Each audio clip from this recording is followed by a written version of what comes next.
Salut les rouleurs, aujourd'hui on va vous parler des accidents à vélo, un sujet sensible qui fait souvent débat.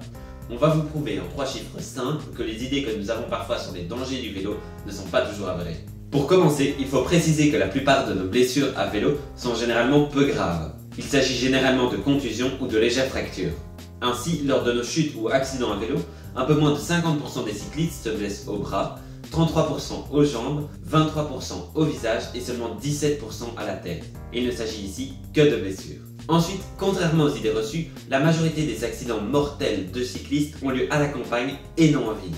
Ainsi, 56% de ces accidents mortels ont lieu en zone rurale. Et les blessures y sont aussi généralement plus graves. Cela s'explique notamment par la pratique du vélo plus sportive que l'on y fait.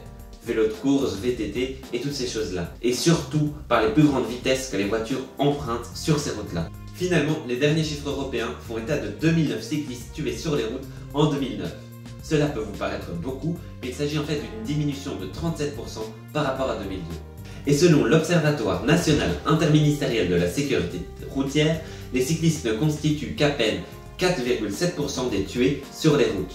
Ce qui constitue qu'un faible pourcentage, surtout comparé au nombre de morts que fait la voiture chaque année. Voilà, finalement on peut rajouter que dans de nombreuses statistiques, la grande majorité des accidents à vélo se déroulent dans des circonstances assez particulières.